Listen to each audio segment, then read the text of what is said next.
And welcome, everybody. I'm Suzanne Shirley, Senior Ruby Ambassador with Plexus Worldwide, and we are studying the 15 Invaluable Laws of Growth by John C. Maxwell. We are currently on Chapter 6, which is called the Law of Environment. The Law of Environment is so important.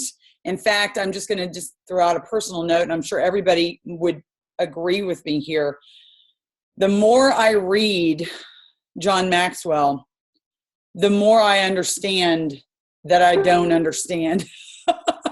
The more I realize that John Maxwell is eons and eons and eons ahead of me in managing his own personal time and managing his environment, in systematically organizing his life, in systematically evaluating his own growth and making sure that he is growing.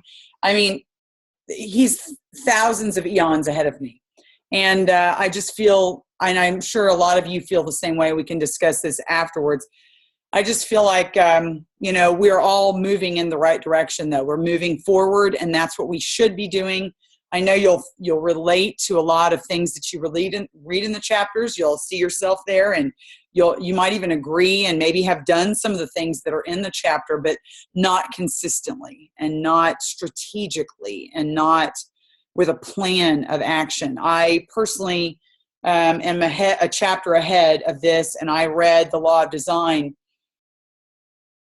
and that is what has propelled me, and I don't want to get too far ahead, but that's what propelled me to do my index card program. It's something that I have been needing to do for a long time, to organize my own personal business so that I have a system that I follow, so that not everything is in notebooks. But just reading The Law of Design and all the different aspects about it, I felt like I was a complete and utter failure as far as systems go. But I won't jump ahead. I will cover that next week. So I really do believe that we need to keep ourselves in perspective, always be encouraged that we are growing, we are becoming better versions of ourselves, we are moving in the right direction, but to always admit how far we've got to come, but as well as turn around and look how far we have come, instead of staying in a constant state of, I'll never get there, a constant state of, I don't know how I'm ever going to do this.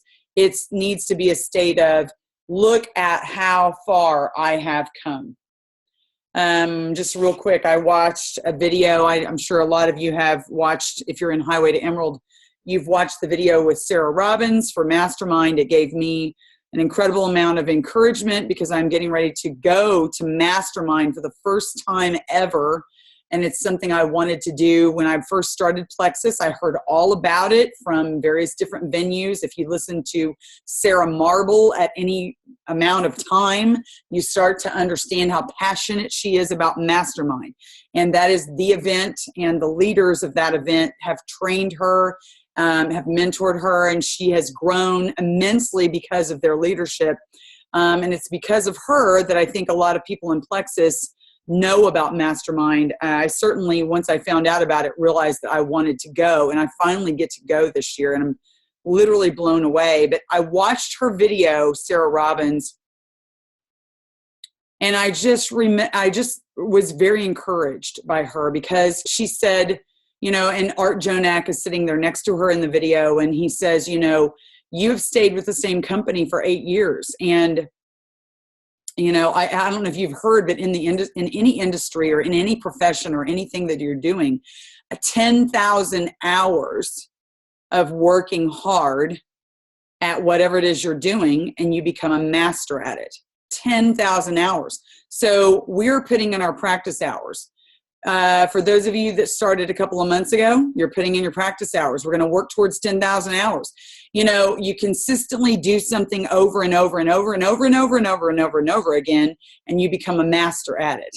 And that's why I think that they call that event the Mastermind event, because you're mastering your own domain and you master your own mind. Because the biggest thing that's between you and success is what's between your two ears. It's literally your own battles inside of yourself. And just realizing that she stayed with her company for 8 years, and she is I think, earning something like $400,000 or $500,000 a month. I'm not kidding. She's a six-figure monthly earner in her company. She's at the top. She's the top earner in her company. She started out, I mean, they just talked very, very succinctly about how she started out as a kindergarten teacher, and she was so afraid to talk to people, how she quit 30 times, and she called her mother and told her that she couldn't do it. Her mother was in business with her, and that she walked up to a lady at the makeup counter, because she in her company, they market skincare. They market skincare products. And she walked up to someone at the makeup counter and just absolutely flaked out and just looked at the lady like she was a deer in headlights. And the lady was like, okay. And the girl, Sarah, was going to have a meltdown. She ran and bolted out of the place and started bawling in the car and asked her mother, what do I do? And do I go back in there? And she said, absolutely, by no means do you go back in there. Turn around and go home. Get out of there. And she just talked about how she felt like she could never overcome her demons. And now look at her. Now look at her. She's 8 years in. 8 years in. I will say this, guys. In the industry, I'm just going to remind you, okay, for those of you that feel like you're just spinning your wheels, for 8 years in, she's more than at the top. The industry standard is 5 years to 6 figures. Takes most people in our industry, in our profession, 5 years to hit the 6-figure mark. Okay, and that's an average. But if the other standard, that statistic that they throw around quite honestly all the time, is that if you stick with it for 10 years, you're almost guaranteed, not guaranteed, but pretty much assured that you're going to be at the top of the company. So can you imagine how good you're going to be in 3 or 4 years, how good you're going to be in 5 years, how really amazing you're going to be at this in 10 years? I mean, really stop and think about that. And is it really that big of a deal to work this on the side part-time? Is it really that hard? You know, we want to always go faster than where we're going, and all of us do. It doesn't matter what level of success, what rank we're at. We always want to be farther than where we are. We're always dissatisfied, and we wish that it would be going faster. The fact is, consistency, persistence, and continual disciplinary growth over the long haul, and you will get there, okay? You will get there. If you keep doing the reaching out and the following up, if all you're doing is reading books and studying training videos, but you're never applying the actions, you're never, you become the most knowledgeable and learned person ever, and you're showing up to all these trainings, but you're not doing the work, now that's where the problem comes. But if you do the work every single day and you apply the things that we're learning and you literally get yourself out there, it's inevitable. It's inevitable. You will hit it. You will hit it. So I tell that to my friend Angela all the time when she becomes discouraged. And I tell that to myself because, quite frankly, all of us want to go faster than where we're going.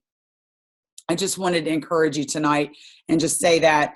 Okay, the law of environment, growth thrives in conducive surroundings. If you don't have conducive surroundings, you will not be thriving, you will not be growing. The first step towards success is taken when you refuse to be a captive of the environment that you first find yourself in. You refuse to stay where you're at or you find yourself at. You're just not going to stay there. Whether you're raised in a very abusive, I think John Maxwell pointed this out quite frankly, when you're raised either in an abusive home, in a very negative environment, or whether you could be raised in a very positive, nurturing environment, we all have to evaluate where we are and make the changes in our current environment in order to create the success that we want. And John Maxwell makes the point that he grew up in such an amazing home environment, but in less than 10 years into his career, he realized that environment wasn't conducive to reaching his full potential. So what was the deal is he was in his late 20s, being considered for a lead premier church in his denomination, and he was always at the head of his class, wherever he was at. In the group he was in, he was always the top dog. And so he makes the point that if you are always the head of your class, you're in the wrong class, guys. It feels good to be the top dog in the class and all these people are below you, doesn't it? It feels good. I've taught classes in my school where I taught as a teacher where I had a brainiac kid or one or two brainiac kids, and they thought they were the bomb.com because they were the smartest kids in the room. Well, what the fact is the rest of the kids in the room were not that smart. So really in all that, when you evaluate the whole thing, those two brainiac kids weren't that smart, but they had a puffed up ego because they were a big fish in a little pond, right? So John Maxwell had to get himself out of that environment.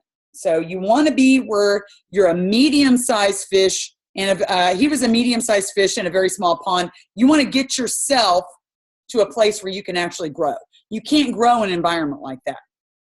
So he went to his father, a lifelong pastor in his organization, and he agreed that he needed to go into a larger pond so they could grow a lot easier. And so you want to be in a place where you can learn from people that are ahead of you, people that have already done it. You want to be a small fish in a big pond. You want to be someplace where you can learn from people who are ahead of you. And that is imperative. Instead of looking around side to side saying, why can't I get there? The value of being in a pond where the big fish are ahead of you so that you can follow after them. You don't have to reinvent the wheel. You just duplicate what they're doing. You just say what they're saying and do what they're doing, and you do it relentlessly. You're going to be successful, right? That's the environment for growth. So change depends on your choices. Change depends on your choices. You've probably seen the phrase growth equals change. Well, it's possible to change, right, without growing. People do it all the time. They change everything, but they don't grow. They don't grow. But it's impossible to grow without making the changes that need to be made. So you can change without growing, but it's impossible to grow without changing. Okay, so if you're gonna grow, you're definitely gonna be making some changes. One of the keys to making the right changes that allow us to grow is knowing the difference between what is a problem and what is a challenge. Okay, you got to know the difference between a problem or a challenge. Which one can you change? And a fact of life, which you cannot change. Okay, so there's one that you can change and the other one that you cannot. So he talks about your DNA. You're born with this particular type of DNA, and you cannot change that. You can't change where and when you were born. You can't do that. You can't change those. Those are facts. You can't change who your parents are. You cannot change your height or the cellular makeup in molecular form in your DNA. You can't change that, but you can change your attitude and your approach to all of that. And Carrie Wilkerson put it so succinctly at Leaders Retreat. You cannot, I'm going to lose it here. You can choose to define. You can't define. Okay, I'm going to get it. You cannot define your DNA. It's already defined for you, but you can defy it. You can defy your DNA.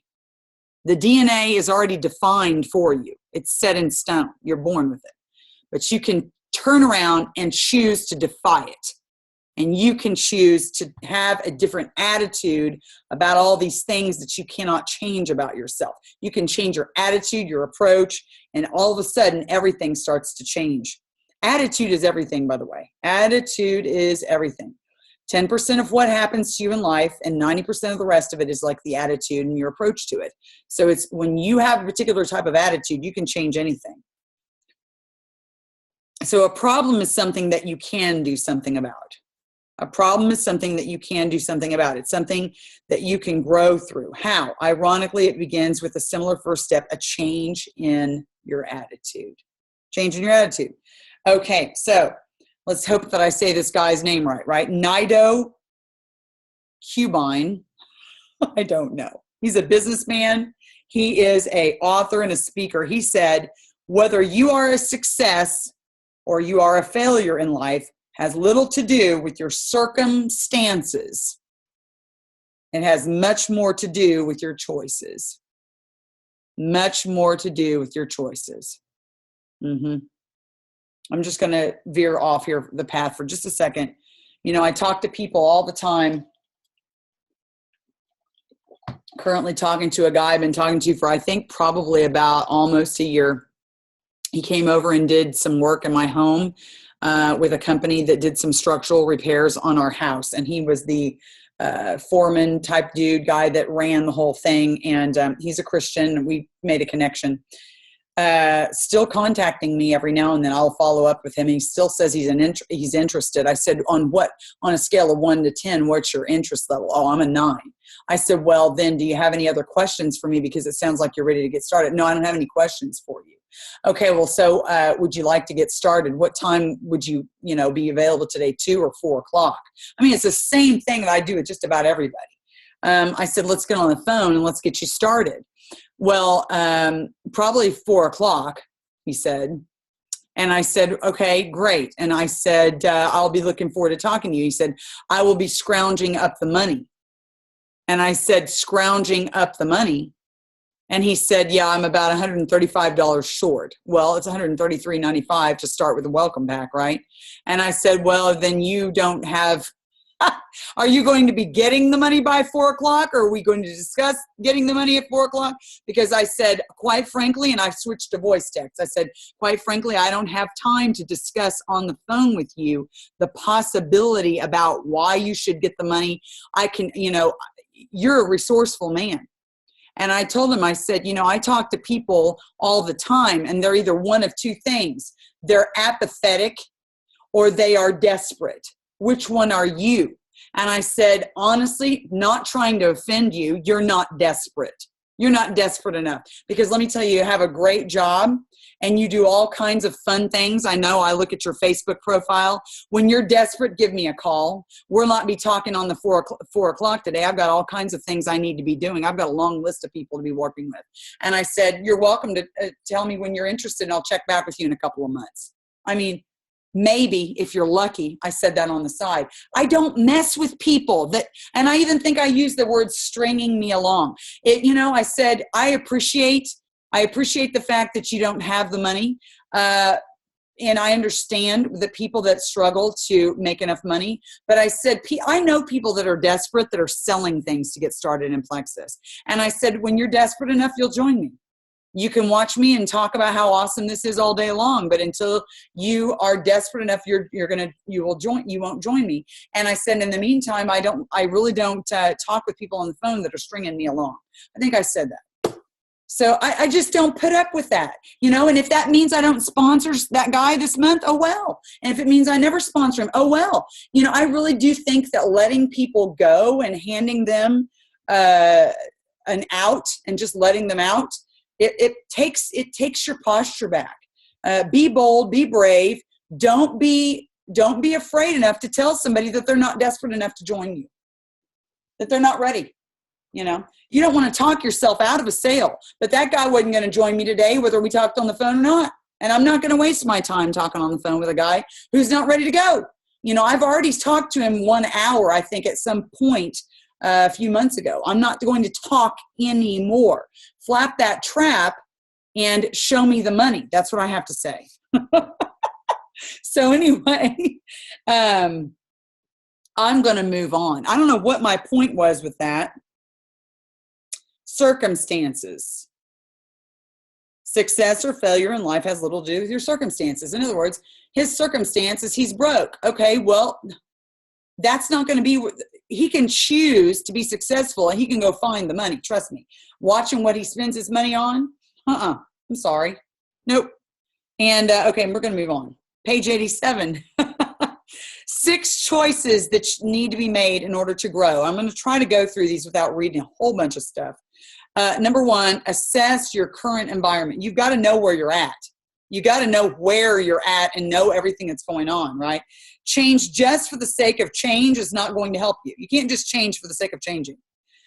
If you're going to make some changes, you must make sure you're doing the right ones. Okay, so how do you do that? You start by assessing where you are now and why you want to change. Why is it that you want to change? One of the ways that you judge whether you're growing and in a conducive growth environment is to discern whether you're looking forward to what you're doing or whether you're looking back at what you've done. Are you looking forward to what you're doing? Are you saying, I get to do this today? I enjoy this. I'm looking forward to the possibility of moving forward. Or are you constantly looking back? You know, my dad, who's passed away, told me one time, because one of my biggest problems, and this is kind of the opposite of this, but one of my biggest problems is worrying about the future, worrying about what will or won't happen. And, you know, at the age of 65, he was sitting there he was a quadriplegic at the time. He had had his accident and was living a very painful life in a chair as a quadriplegic. And he told me, he said, Suzanne, you are wasting your life away, constantly worrying about what's going to happen or what might not happen. You know, those things might never happen, and most of them never do. And in the meantime, you're wasting all this precious time to be living in the present. And he's right. I'll never forget that he told me that. And I catch myself living, I always am worried about the future. And that steals your joy. It steals your joy. So don't live in the past. Don't live in the future. See where you're at. What are you looking at the most? What are you considering? Are you living in the future or looking in the future? Are you living and looking in the past? Then you've got to analyze your environment. What is it that you're focused on? If you find it difficult to make that judgment about your own situation, then you can approach it from another direction. You can ask yourself a variety of questions, right? And some of those questions might be something like this. As in music, what songs lift me spiritually? Thoughts, what ideas speak to me? Experiences, what experiences rejuvenate me? Friends, what people encourage me? Recreation, what activities revive me? Soul, what spirit exercises strengthen me? Spiritual exercises, what spiritual exercises? For me, prayer, meditation on scripture, those things strengthen me. The next one, hopes. What dreams inspire me? For home, the word home, what family members care for me? Giftedness, what blessings activate me? Memories, what recollections make me smile? What recollections make me smile? And in books, what have I read that has changed me? So the main idea is to know yourself and to assess whether you're getting what you need in your current environment or if you're not. Some of us are very aware that we're not getting what we need in our current environment. Okay? It's like screaming at us. We know it, but some of us feel almost powerless to get out of it in some cases. And that may be the case in some of your lives, whether it's a job, a marriage, or some relationships that are in your life. You know, it's hard to make those big choices. So if you are in a good place in your own environment, then celebrate. If you're not, then prepare yourself to make some very difficult and hard choices. Number two, you got to change yourself and your environment. Let me explain to you this paradigm. So you've got to also determine to change yourself at the same time that you're changing your environment. If you change yourself but not your environment, you're going to go very slowly. You're not going to even make hardly any kind of improvements. Okay? It's hard to change yourself but not your environment. It's very difficult. Okay, if you change your environment but not yourself, growth will be very, very slow and a little bit less difficult, but it'll be slow, very slow, okay? But if you change your environment and you change yourself at the same time, now we're going to be growing faster and you're going to have a lot more success at it. So put the both of them together and you're going to increase and accelerate your chances for success. So, John Maxwell talks about something called My Growth Environment. And he wrote it in 1973. and it helped him to make some decisions about his own personal growth. And it's called My Growth Environment. So others are, now notice these are very, very important concepts. You need to make sure that this is the environment that you get yourself into if you're not there, or that hopefully you are in an environment like this. Others are ahead of me. I am continually challenged. My focus is forward. The atmosphere is affirming. I am often out of my comfort zone. I wake up excited. Failure is not my enemy. Others are growing. People desire change. Growth is modeled and expected. Now, that is an amazing environment to be living in, and hopefully you can say that you are in that environment, hopefully. And if not, you will have to recreate something. You'll have to do something to change up your environment so that you can be living in that environment. There's something called the hot poker principle, and meaning, how do you get a poker that you use for the fire? How do you get it hot? Well, you just put it next to the fire. So the poker will heat up, right? But if you take it out and you put it in a cold environment, the poker gets cold. So wherever the poker is at, it's either hot or cold. And so how are you going to make yourself the hot poker as opposed to the cold one? Okay.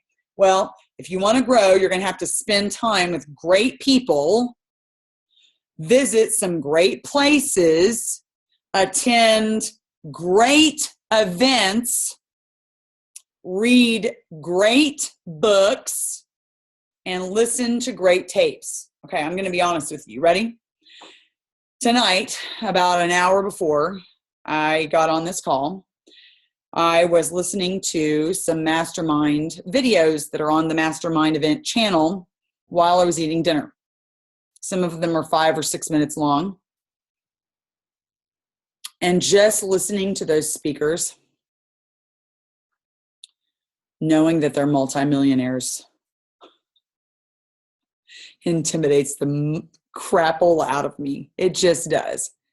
And I'm sitting there saying to myself, I'm getting ready to go to a place where I'm going to be out of my comfort zone, guys. Okay, I'm just going to be honest with you. Yeah, I'll be in the audience, but I am so introspective and self-observant and analytical about myself, and I criticize myself. I expect a lot out of myself. And when I see others that are doing more than me, I feel either challenged and intimidated, but challenged to move forward. I don't think that I'm the kind of person that turns tail and runs away. But I'm just telling you, I'm going to be out of my comfort zone next week, even though I'm in the audience. There will be breakout sessions. We will be going to different sessions where we're in smaller environments, and we will most likely be able to communicate with one another.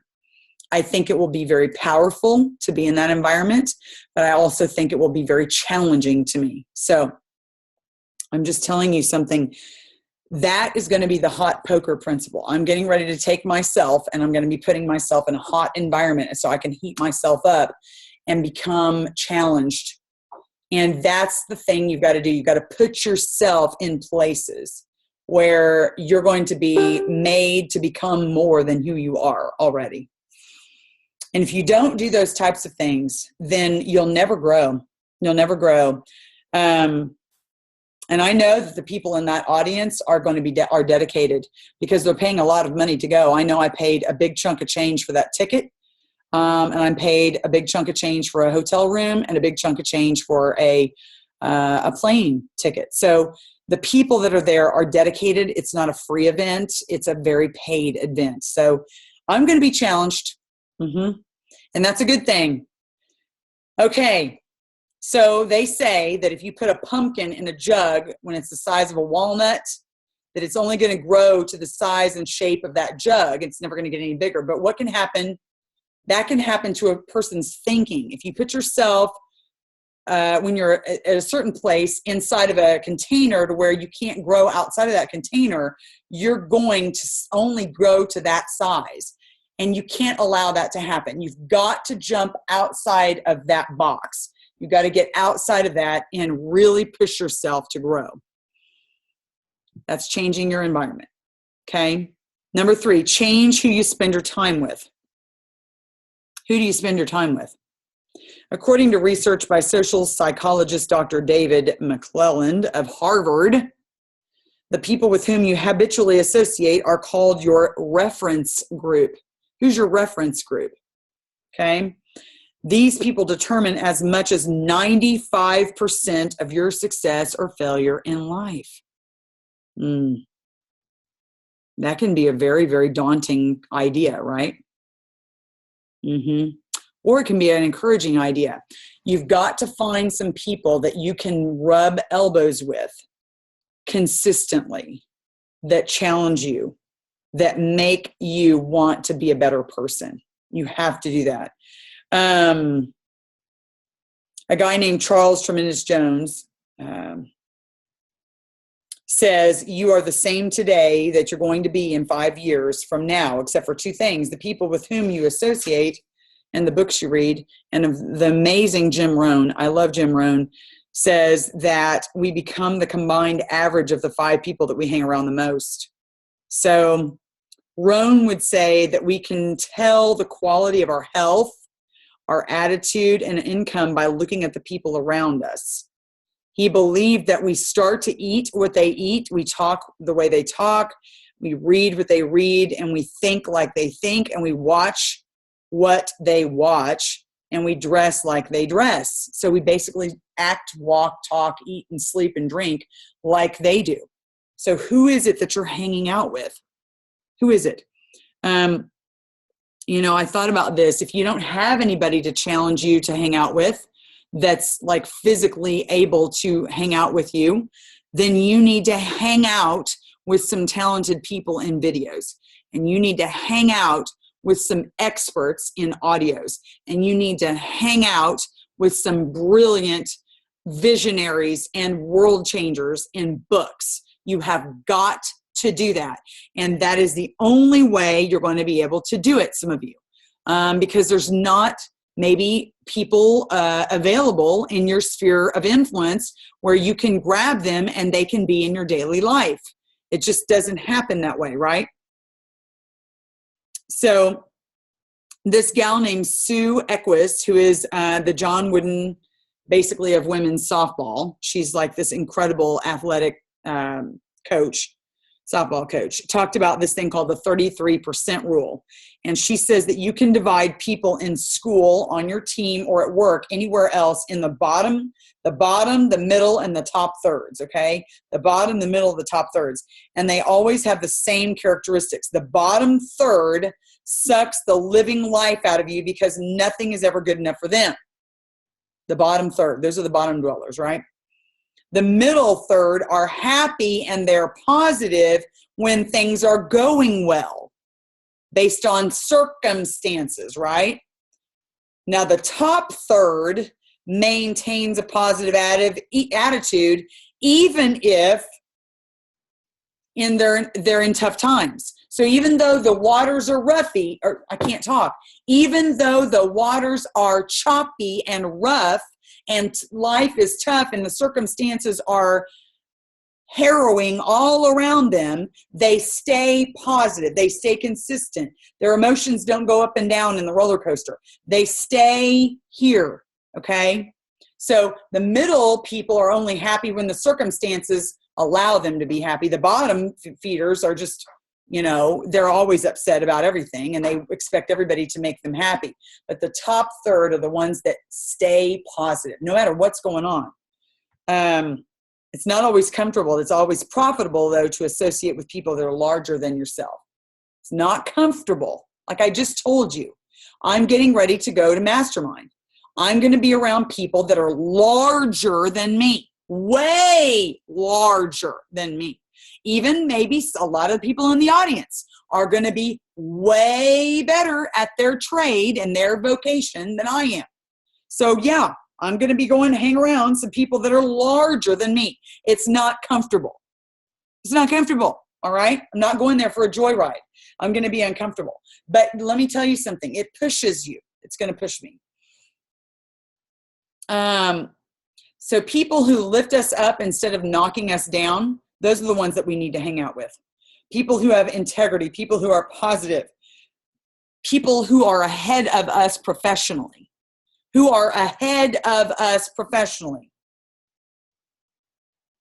People who take the high road and never the low road. And above all, people that are growing. People that are growing. Those are the people that we need to hang out with. He also recommends that you find yourself an accountability partner, somebody that's going to hold you accountable to the growth journey. Look, guys, I'm going to just be honest with you. There's been times in my life when I would go to the gym and I had all sorts of self-accountability. I'm like, I'm there. I have this massive, and it was consistent accountability. I held myself accountable consistently, right? I'm not in that place right now. I have enough just to hold myself accountable in my job. And this is my job, personal growth and development, facing rejection on a daily basis, because you know that's what we do. We face rejection every single day and we deal with the demons in our head. That is hard. That's hard. Now, it's a different kind of hard than the job I had as a teacher. The hard that I had as a teacher was so stressful to my physical body and my mental stability that I was exhausted and I had nothing left to give to myself, even to try to grow if I wanted to. So I'm choosing now to do this full time. I could have stayed in teaching and had more money. I'd have another $3,000 a month if I stayed in teaching, right? I'd have this plus that. But I'm not doing this for the money. I'm doing this because I need to put myself into this thing here and grow it and grow myself. And how do I do that if I don't have any time and I'm always working as a teacher, grading papers, spinning my wheels, getting nowhere in life? So that's why I'm doing this. So this is a harder kind of hard. It's a different hard, but it is still hard. So what am I saying? Getting to the gym and holding myself accountable is hard to do while I'm trying to do this, because this calls my name all day long. When I start to mess around and do something that's not productive, what's going on in my head? Get back to work, get back to work. You know, I'm not on a time clock anymore. I feel guilty if I sit down and start messing with this massive project with my iTunes and start organizing all my thousands of playlists that I still haven't organized since I bought my brand new computer, which I won't do because I feel like it's wasting time. I need to be doing business and moving the needle forward on my business. So my personal trainer holds me accountable at the gym, and he gets me there because he's standing there waiting for me to work out. All I have to do is put on the clothes. I got the appointment. My money's putting my money where my mouth is. I know I'm going to have to pay him, so I better get my little butt down there. And that's holding me accountable. All this to say, you need to have an accountability partner. You got to have yourself an accountability partner. You're not going to hold yourself accountable. A lot of us have a very difficult time holding ourselves accountable. I just told you my own struggles with it. I just told you that's how hard it is for me. So if it's hard for me and I'm very disciplined, it's hard for most people. It's got to be. All right. Get yourself, I went off about that. I'm sorry. I went and chased 1,000 rabbits, but I wanted you to see how important it is. You've got to have some sort of accountability, because without it, you're not going to move forward. It's very important that you have somebody that says, hey, we said we were going to do 5 people today. Did you get to your 5? Did you reach out to your 5? How many follow-ups? How many this? How many that? We set, we set activity goals. Let's see who's doing what. Hold yourself accountable. Okay, moving on. The most significant factor in any person's environment is the people. Number 4, challenge yourself in your new environment. When you get in your new environment, you got to challenge yourself. One of the most positive things about being in a growth environment is that it gives you room to fly. Now that you're in the growth environment, you've got room to grow. You've got some places to go, right? You're not limited. There's no ceiling now. You must, but however, you must be intentional about finding and creating those growth opportunities. So you must develop the habits and the discipline of challenging yourself. One of my biggest challenges right now is creating my card file system for my personal business. And that goes way above creating playlists for my iTunes out of my 14 million gigs of music. Okay? It's just going to sit there and be a cluster on an iTunes because I'm never going to organize it. I just have too many other things that are higher priorities. So I am disciplined in my business. You've got to become disciplined. Develop habits and discipline and challenge yourself. Make your goals public. Make your goals public. Have you noticed that to my leaders, at least in the very minimum, I've talked about how this is my next goal for Emerald. I'm going to try to push for this. This is what I'm doing. I mean, yes, I've done that. Have you done that? Are you going to talk to your upline? Get on the phone with your upline. I'm going to go for this. This is my goal and I'm going to do it. Are you making your goals public? Are you trying to hold yourself accountable? You know, ultimately, you are the only person that can hold your own self accountable, but you need to make your goals public. Set a goal, make it public. You don't have to tell the whole world, but tell your upline. That's pressure enough right there. Okay. Look for one major growth opportunity every single week. Follow through with it and learn from it. That's what you need to do every single week. John says he always prepares himself the same way by asking 5 questions before learning time, before he learns. Oh, Lord, God help me.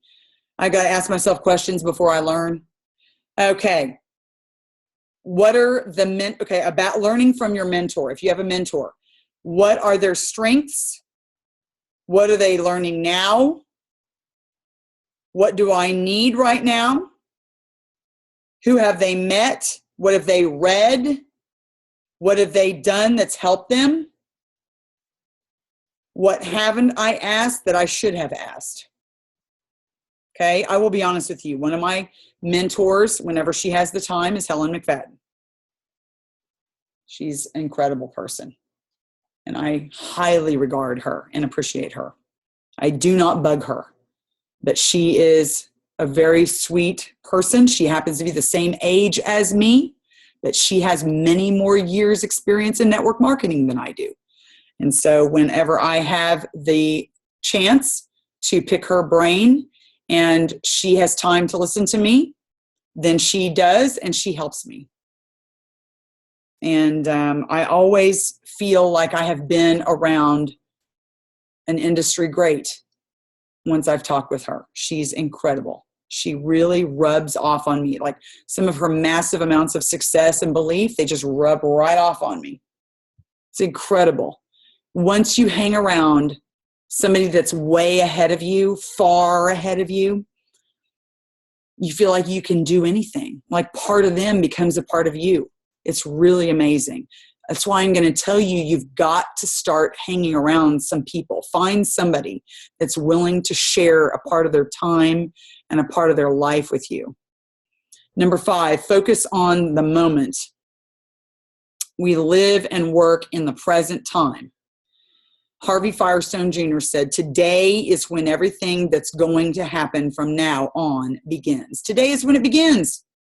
So don't worry about the past. It's over. You can't do anything about it anyway. Why worry about it? I spend too much time. I spend way too much time worrying about the future. Honestly, I don't think about the past. I worry way too much about the future. That's my problem. And I have to constantly keep myself from doing it. I wake up in the middle of the night worried about the future. I think I've gotten it from my mother. My mother did that her whole life. She still does it today. Mother Teresa, we can learn from her. Yesterday is gone. Tomorrow has not yet come. We only have today. Let us begin.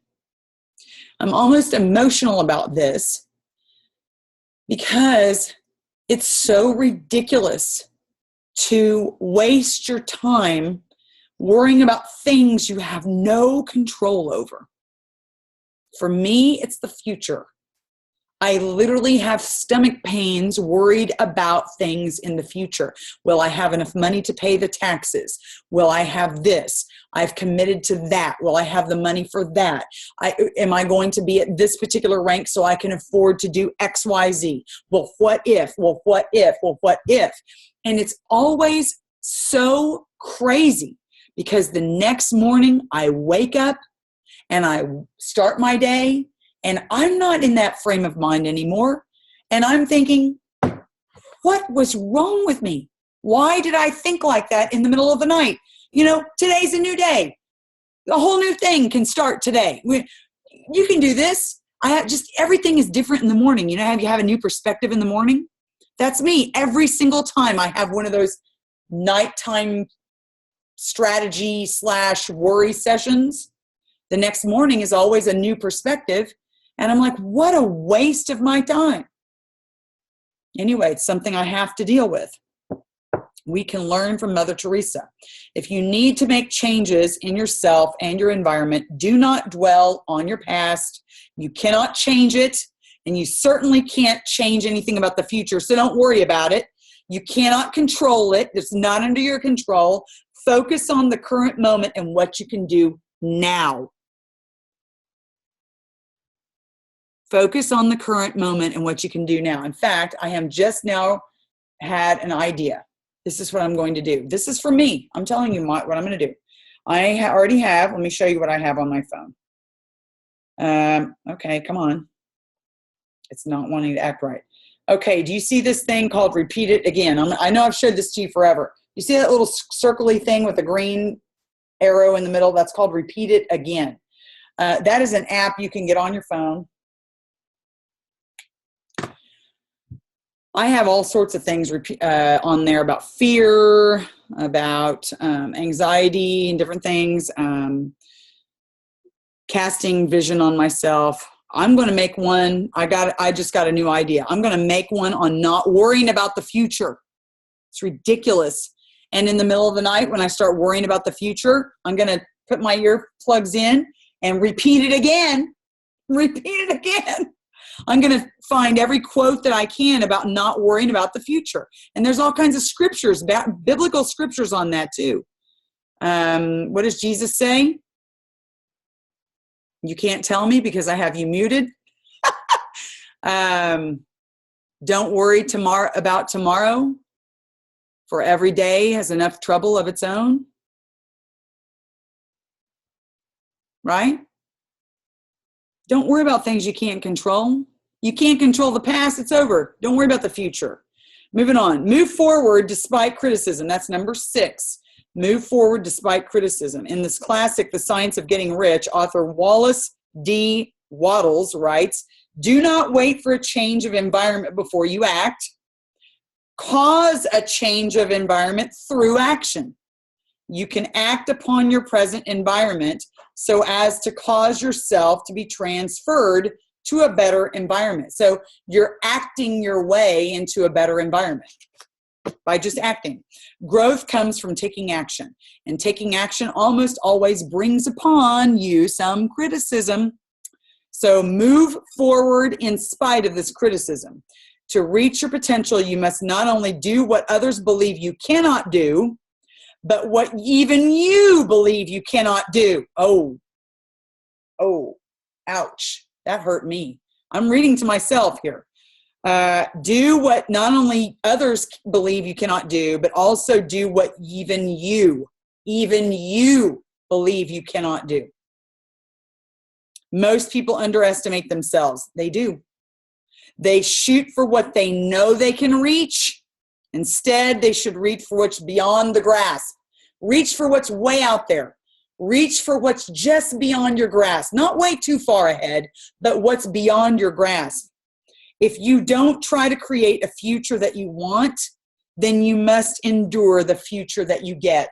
And in turn, you will regret many things. You'll live with so many regrets. Poet Ralph Waldo Emerson says, whatever course you decide upon, there is always someone to tell you that you are wrong. No matter what you do, somebody's going to be out there to tell you that you're wrong. There's always difficulties arising which tempt you to believe that your critics are also right. So whenever you start to do something amazing, you're going to get criticized. Les Brown says, someone's opinion of you does not have to become your reality. Someone's opinion of you doesn't have to become your reality. Not at all. Albert Joffrey says, when you take charge of your life, there is no longer need to ask permission of other people or society at large.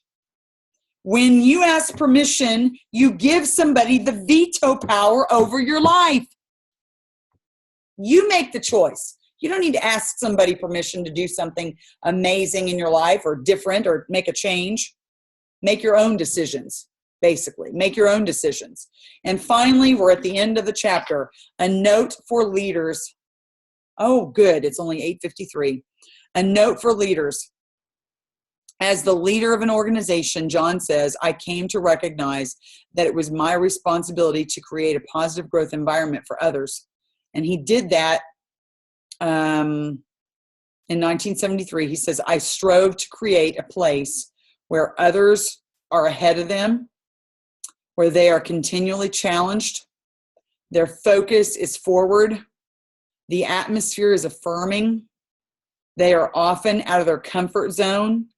They wake up excited. Failure is not their enemy.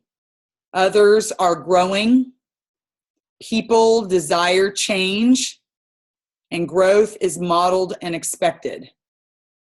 So I'm going to ask you the question.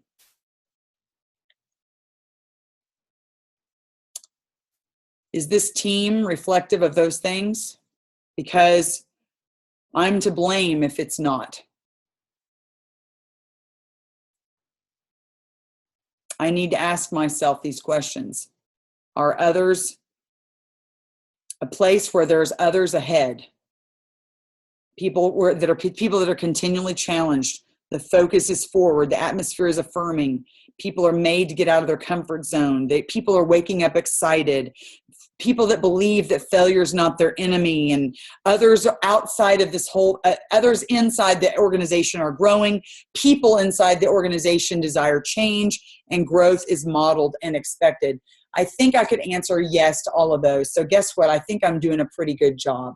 Even though I criticize myself up and down, right and left, I'm not doing enough. I'm not sponsoring enough. I'm working hard to sponsor this month. I worked hard to sponsor last month. I got one person. I'm praying to God. I've got an appointment for another person to sign up tomorrow. But you know what? We can only do what we can do. And I'm going to say this, like I say this to myself, I'm going to say it to you. Ask yourself this question.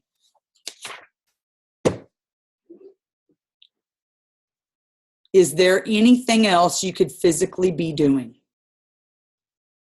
Can your body and your mind and your spirit tolerate any more hard work? I mean, are you doing everything you can do? If you're doing everything that you know to do, then that's it, right? That's good enough. What else can you do? You're a human being. You have a limited amount of time, and you have a limited amount of energy, a limited amount of hours in your day. You have a limited amount of growth. You're at a certain level, right? So you can do what you can do that you know you should do with the time that you have. And if that's what you're doing and you're taking advantage of all those things, what else can you do but just keep doing it? So I'm trying to encourage you, and I'm encouraging myself at the same time. All we can do is what we are doing. We can always do more, but not if you're going to kill you, not if it's at the expense of your personal psyche, not if it's at the expense of your family just completely disowning you. You have to ask yourself those questions and be honest with yourself. Are you doing everything that you can do? Now, if the answer is no, I'm not doing everything I can do. I'm slacking off here. I could be doing more. I just completely not, I'm living in fear. I'm not reaching out of my comfort zone. I'm too afraid to talk to people. I'm not reaching my activity goals. I'm not talking to the number of people that I said I was going to do. If that's the case, then by golly, then yes, you need to make some changes. Okay. But if you're doing everything that you can be doing, then what else can you do but just keep doing it? Okay.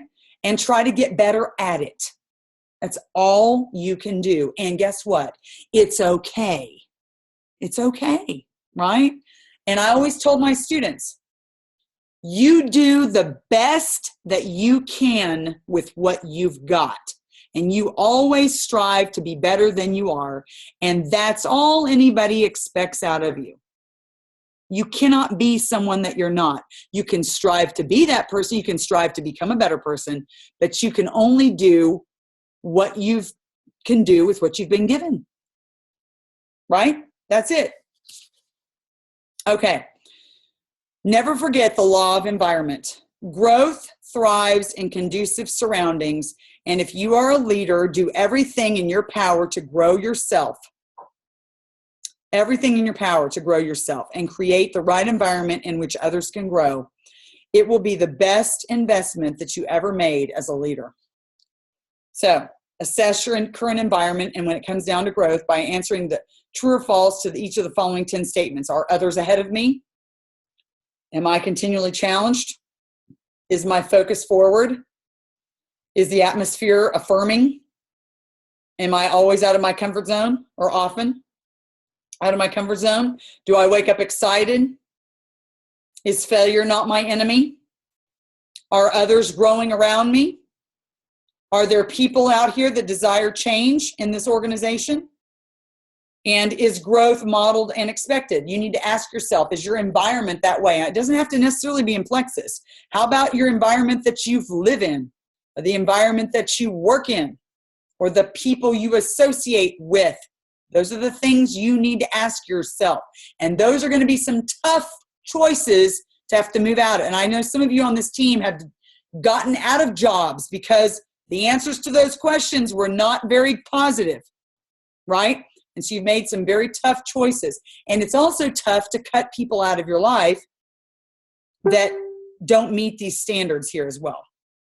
So if you answer false to more than 5 of these things here, then your current environment may be hampering your growth, and you need to make some changes.